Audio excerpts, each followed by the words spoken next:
Do we have a two-horse race for the title? How are the fans feeling after Hearts moved 3 points clear?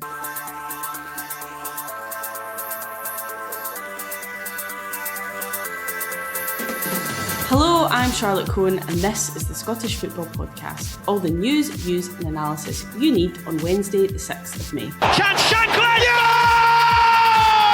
Oh, they're believing now if they weren't before!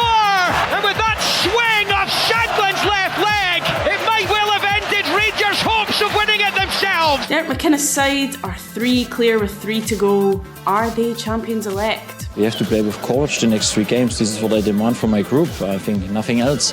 We go away now. I want to see a group who fights for every point and play over 90 minutes good football in both directions. And this is what we want and what we have. Did Monday night's Tynecastle clash end Rangers' title bid?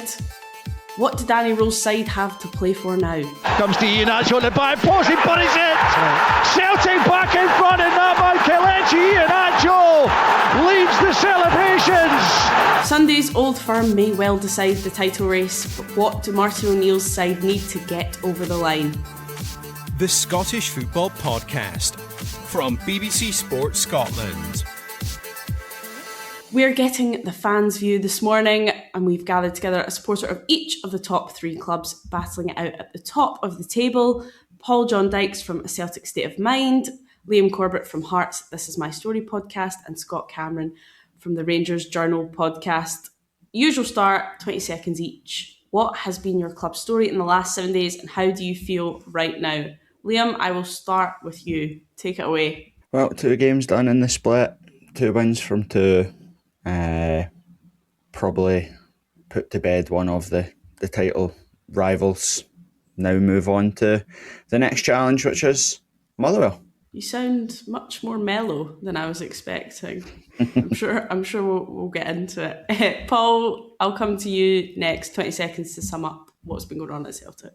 Despite a few dodgy refereeing decisions, Celtic still scraped a win at Easter Road. It feels like a penalty shootout between Celtic and Hearts now. Both clubs have managed to secure the first 2, and who knows what's going to happen this weekend. Finally, Scott, over to you, 20 seconds. Save the best till last, Charlotte. Yeah, a familiar case of Groundhog Day as a Rangers supporter. Rangers again only give a 45-minute performance and the title challenge is over before it even started. Well, let's start with Monday night, because that was the big one. We had spoken last week, people saying whoever wins this game is in the driving seat, really. But Paul, I'm wondering, what result were you hoping for last night as you were watching it? Because I can imagine as a Celtic fan, it is incredibly difficult for you to root for Rangers under any circumstance, but this time it maybe would have done you a favour. I think it would have done us a favour, and I was watching the game and at half-time, probably like Scott, thinking Rangers are going to win this. Not that Hearts bottled it in any way, I just think we were in that situation again where Rangers had control of the game. A change had to be made in the second half or at half-time, and I do think that would have been the best result for Celtic, because at that point we know we need to win 3 games. If we win the 3 games, we win the league. We're now in a situation where we win the 3 games and we still might not win the league. So I was able to separate the rivalry for that one night and say, well, it's a better result for Celtic. Obviously, we know it didn't happen that way. When Shankland scores the goal, there was a feeling in the pit of my stomach. And it wasn't as if this is over, but there was a moment and I thought to myself, that might just be the moment where everything's put to bed. I can imagine the pit in Scott's stomach when that Shankland goal went in was even bigger.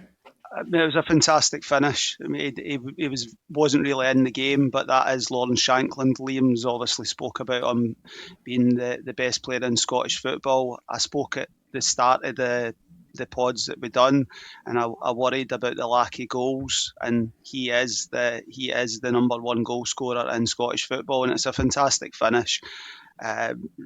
Just hugely frustrating from a Rangers point of view that we've got ourselves into a good position at half time, but we've seen this movie so many times, not just with Rangers. You need to go 2-3 goals ahead when you are the dominant force.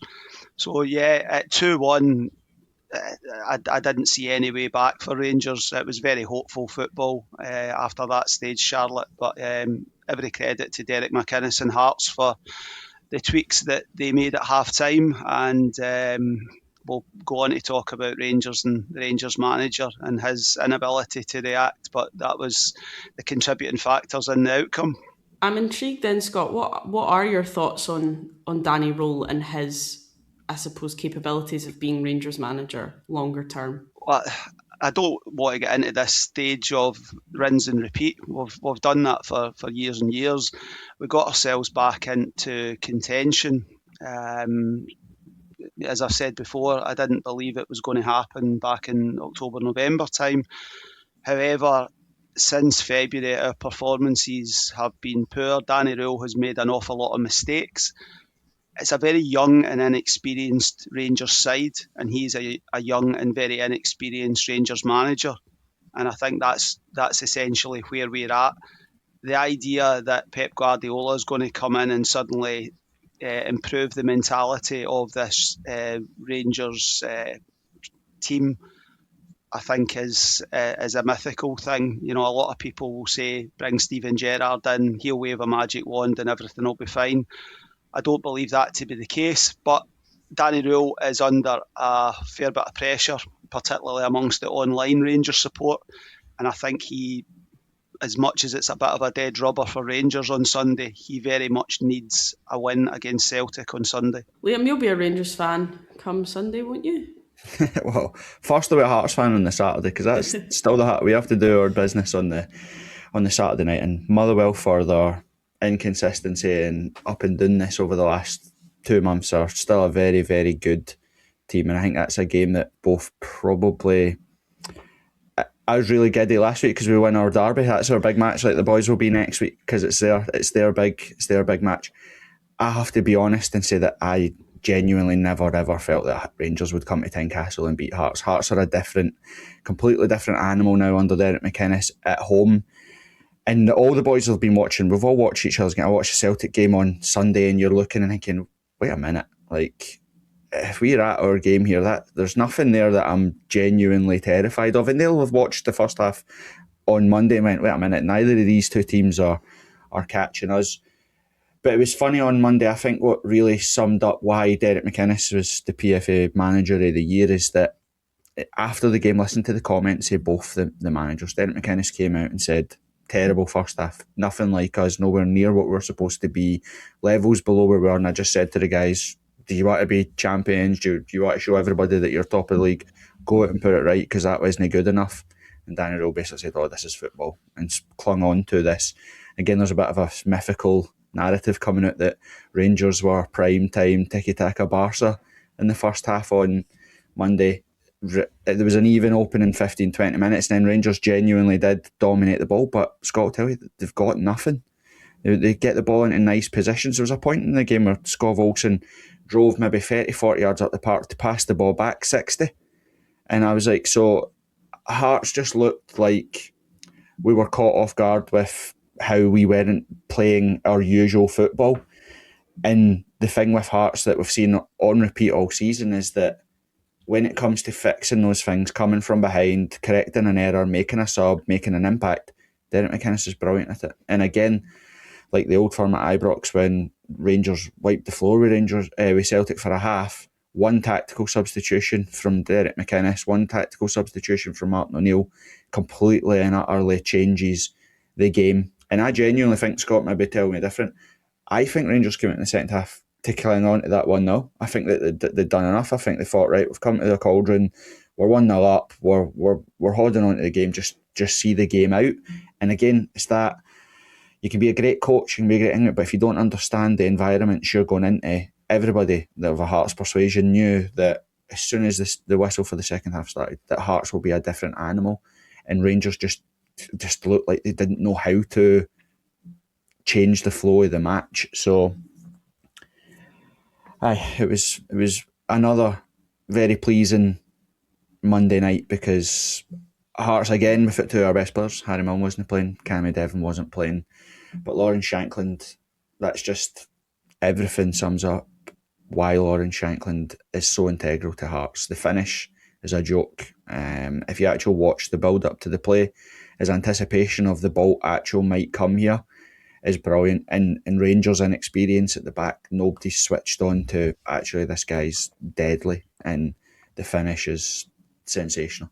Scott, do you agree with what Liam was saying about Rangers coming out in the second half and looking like they were quite content to just try and play for that 1-0? I think even before that, Charlotte, I think we went one goal up. There was opportunities, there was transition moments. Liam references Skov Olsen.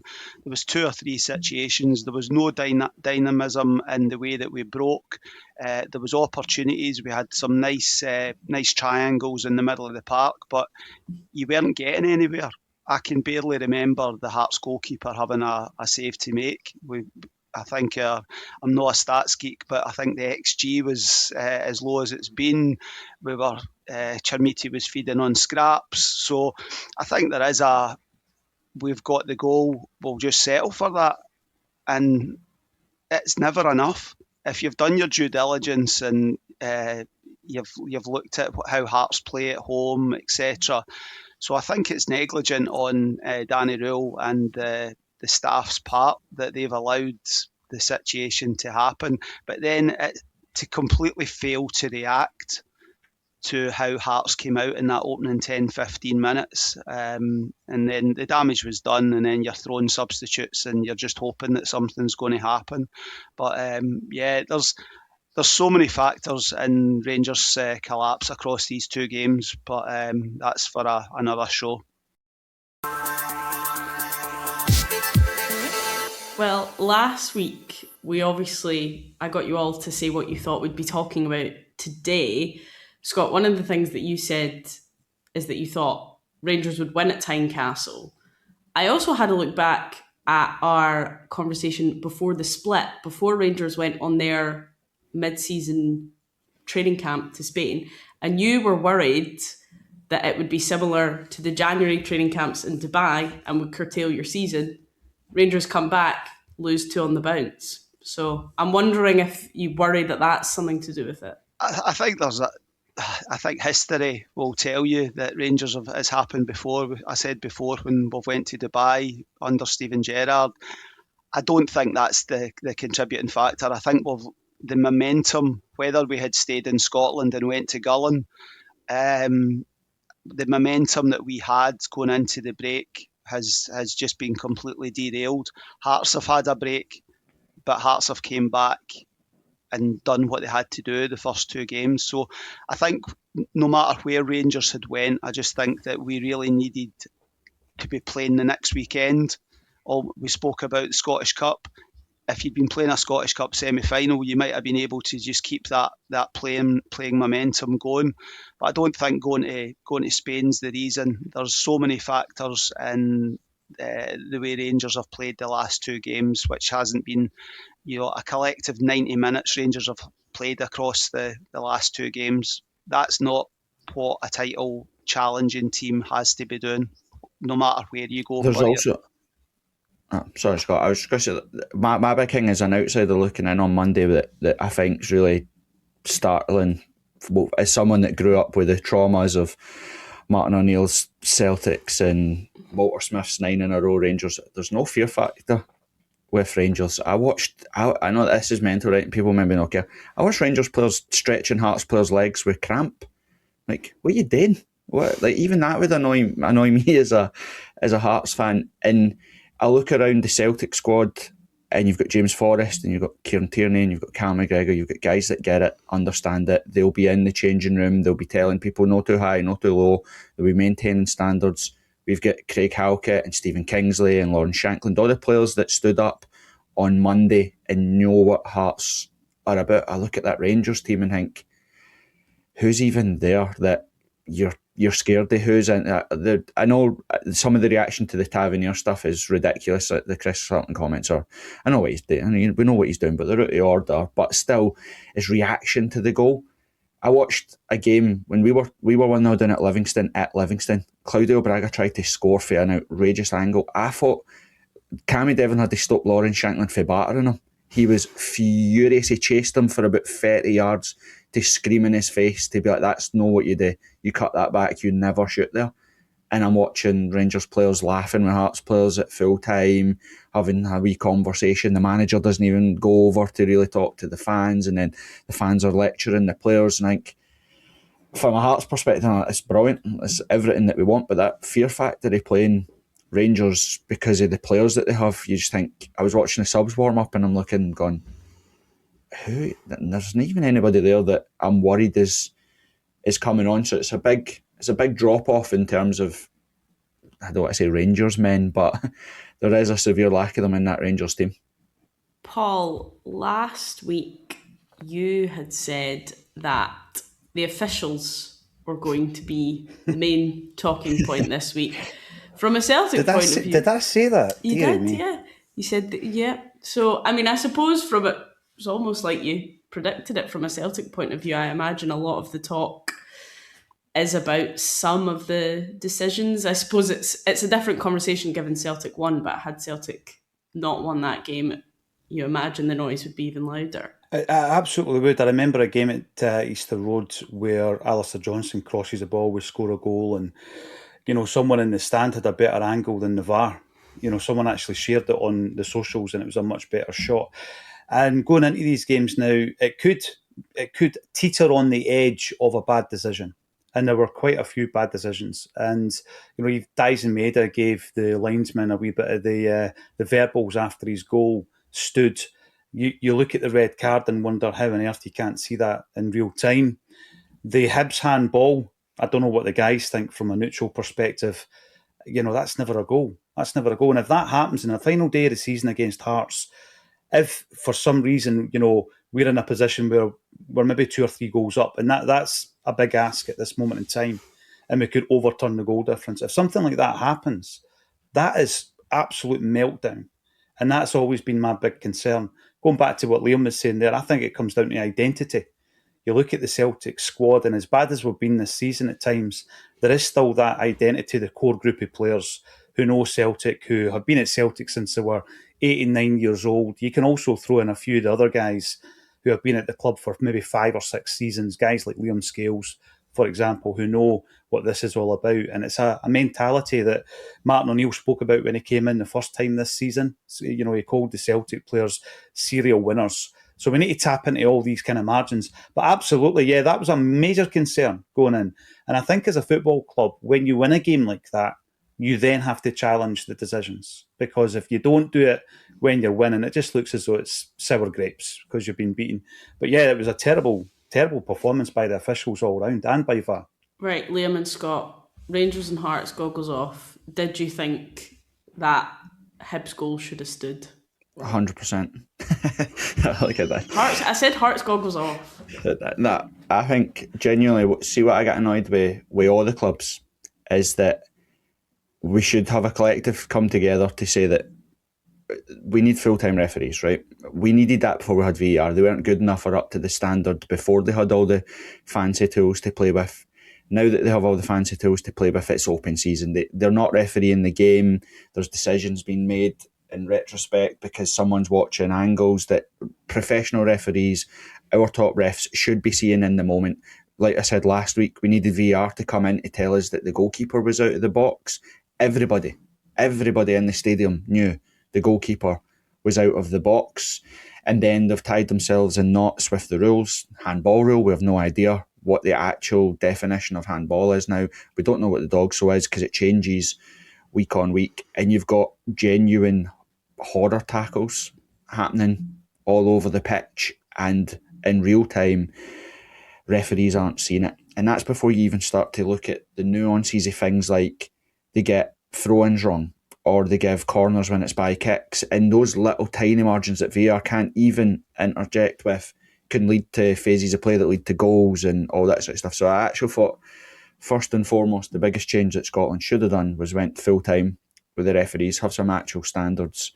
But I would like the clubs to get round the table proper, get a formulated plan as to what they want to do, and then approach the league properly to say, this isn't working. Like, it genuinely is not working. The referees aren't good enough, and we deserve better than what we get. Because there's money. What's it now? What, 20, 30 million pounds for Champions League positions? all jokes aside, these are huge things. Managers lose their jobs, teams lose out on money. We can't get the easy decisions wrong. So, yeah, I'm not a fan of VR. I'm not a fan of our refs, regardless of Hearts goggles or no goggles. I'll just echo what Liam said there. I think it is, you'd be raging if that decision's given. If Rangers had lost a goal to Hibs and that was given, we would be unhappy.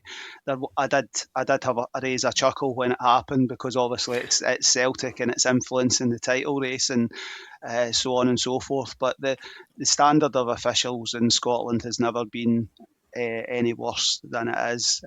Full time, it's not a quick fix either. It's going to take a lot of investment to get to the stage where they're actually back to an acceptable standard. But yeah, Celtic managed to get over the line with the 3 points in spite of some questionable decisions. Liam, your talking point from last week for this week, what you was about Gorgie Road being closed. And I imagine you feel, well, do you feel more confident about the potential bus parade? No, not now, because it feels realer than it did last week. Look, I think that we've said before from the start, I think all of us agreed that I didn't think any team would win all 5 matches. But Hearts' attack is what we need to do is pretty clear, which is get to that Celtic game with nothing to play for, hopefully, because again, it's just that situation of you don't want to go to Celtic Park, regardless of how they've been all season, knowing that they have a target, whether it be win 3-0, whether it be, people talk about the goal difference, but again, if it's 5, it's a 3-0 win for Celtic, which is not out of the realms of possibility, although I know Celtic struggle to score and Hearts, I'd put money on Hearts scoring in most games, but still, you don't want to have that game to go to, because Celtic Park will be up, it'll be bouncing, Martin O'Neill's a serial winner, the team know what to do, our inexperience of having to try and get over the line. So I kind of said that if we can try and win our games going up into that, and I think Saturday's massive, because if we can win on Saturday night, it is literally win or bust for Celtic the next game day. It is huge pressure for them. And like I said, I know I said that there's no Rangers men in there, but history tells you that it's Rangers and Celtic going 3 games in a row with 3 defeats on the bounce in the league. It's unheard of in places. So if Rangers did lose on Sunday, it would be 3 defeats on the bounce.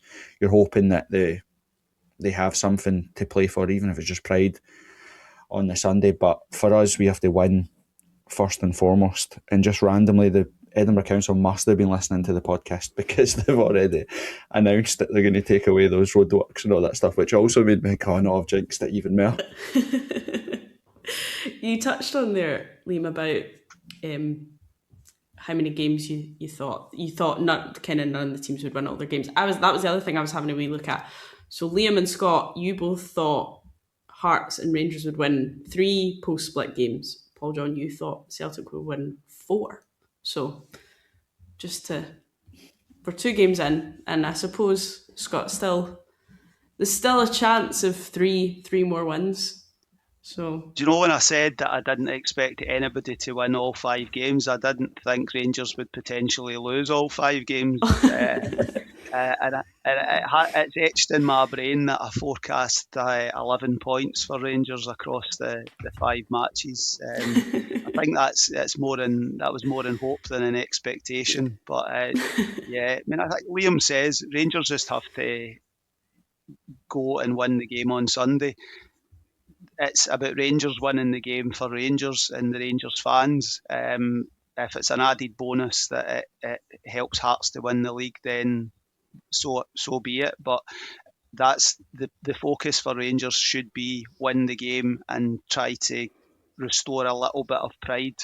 That should all we can do. But I said last week about Motherwell, and I genuinely, the 2 games Celtic have to go to Motherwell next week, and Hearts obviously go on Saturday night, and those matches I think will be the deciding factors for me. It does still seem a bit bonkers that it's the 6th of May now and we're still talking about this title race, and so much of this chat has been about how good it's been to have three teams going at it and still going. And there's all this talk about how good it would be for Scottish football if Hearts win the league.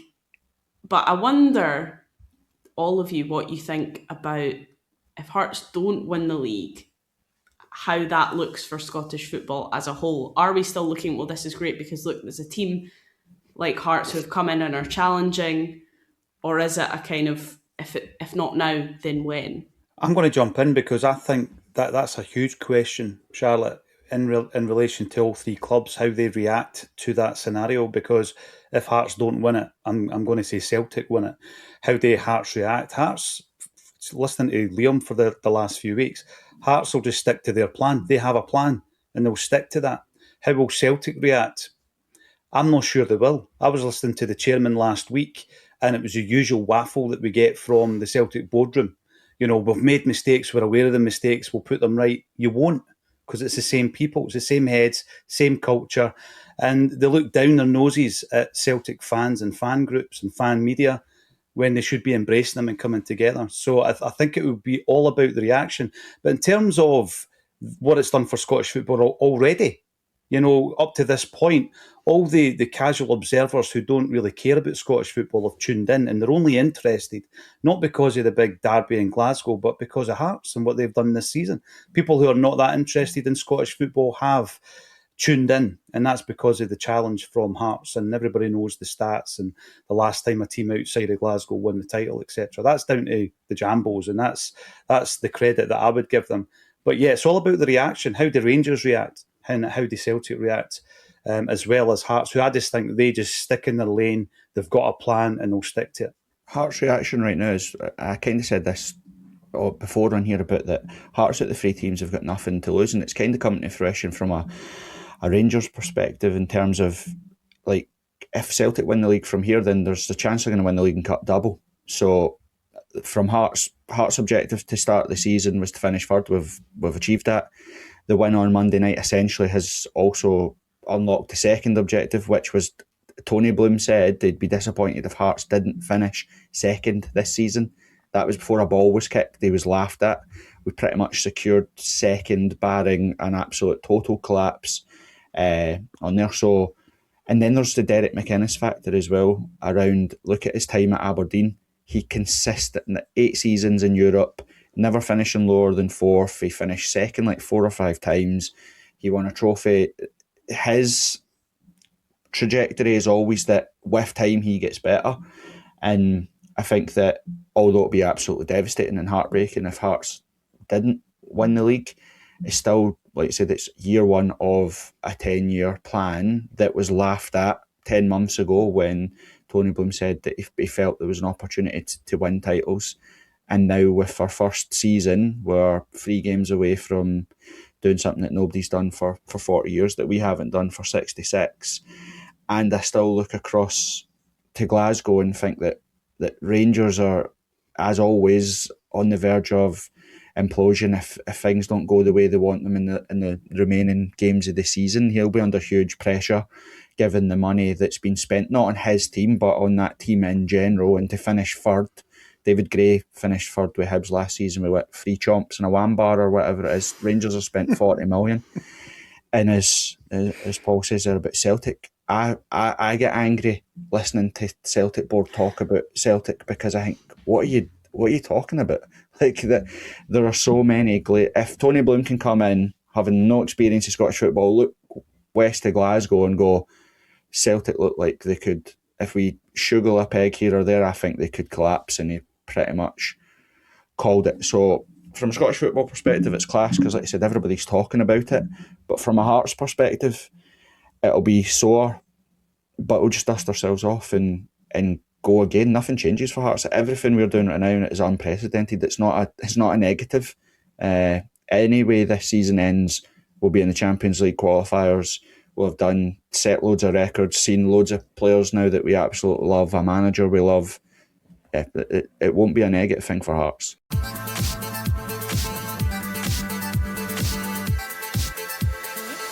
Right, well, let's end on the quick fire. First of all, First question, what are we going to be talking about on Monday morning? Scott, I'll come to you first. Hearts preparing to win the league on Wednesday night against Falkirk. No, Scott, you're supposed to say that Hearts are going to lose, drop points. You've done that 3 weeks in a row and we've won. You've got to say that we're going to drop points on Saturday. You can't jinx us. Liam, what do you think we'll be talking about on Monday morning? Scott having said that, not having said that Hearts could drop points. I'll go back to my point about what we should be talking about last week is what we'll talk about on Monday is everybody will talk, whatever happens at the weekend, all we'll talk about is the Old Firm. The ramifications of the Old Firm, and Hearts will again get to go quietly about their business whilst no one pays any attention to what we're doing. Paul? I think we'll be talking about whether or not Jens Bertolascu will be Celtic's next manager. Same question as last week. Do you think we are heading for a helicopter Saturday, Scott? No, I think it needed Rangers to win on Monday, so I think it'll be done and dusted before the final match of the season. Liam? No. Paul? Cancel the helicopter. Just take the trophy to Celtic Park on the last day. That could come back to bite you, Paul. Right, Scott, will Danny Rowe be here at the start of next season? Yes, I think he will be. There's a lot of factors at play. I think it would take potentially losing the last 3 games for the ownership to potentially make the decision. My worry is that we're in a October-November situation again, as has happened many times across recent years, and that we're in a position that we need to replace him before Christmas. But I do believe he'll start next season. Liam, what do you think? I don't think he'll be the Rangers manager come the start of next season. Paul? Rangers fans don't really care what I think, but my opinion is that maybe the manager's not the problem. You know, I think Rangers have had 5 managers since Gerrard left 5 years ago. So try and build something, try and look at the positives. For, you know, compared to the Russell Martin era, it's not been all that bad, and try and build on that. Other side of Glasgow then, do we think Martin O'Neill will still be at Celtic at the start of next season, Scott? I wouldn't think so. I think he should be lying on a sun lounger somewhere at the start of next season. I think it will only highlight Celtic's lack of vision and lack of planning if Martin O'Neill is still the Celtic manager at the start of next season. Liam? Well, as an outsider that looks in and has 2 of my very good friends are Celtic fans, I honestly wouldn't be surprised. Dermot Desmond loves to have a friend, an ally, a familiar face, not to rock the boat. And I'm not saying that that's what Martin O'Neill will do, but they like continuity. And if Martin O'Neill delivers a League and Cup double, I wouldn't be completely and utterly shocked if they left Martin O'Neill in the dugout in the hope that he could coach Sean Maloney or somebody like that to be the next person to step up. So, yeah, I could see it happening. Paul? Personally, I think Martin O'Neill's been dreadfully let down by the Celtic board. There's no way he came to Celtic in January, 1 week into a January transfer window, on the promise of 4 loanees and an out-of-contract player to win the double. No chance. So regardless of what happens, Martin O'Neill's legacy is intact. I think it's unfair on him what's happened in the second half of the season. And going back to what Scott says, he should go and chill out and just enjoy retirement after this campaign's finished. Finally finishes coffee. Yes, absolutely. Finally then, who is going to win the league, Scott? The Jam Tarts. I don't want to jinx you, Liam, but it's both hands are on the trophy. They're just they've got the order in for the ribbons now. Liam? You've killed us, man. You have killed us. I think I know your answer, Liam, to this question. I think we're at a point now where I think that it'll be Hearts. Paul? I'm looking at it like a penalty shootout, and I just think we're going to have enough metal to win our final 3 games. But it will come down to that final match, and it will come down to maybe even goals scored, never mind goals difference.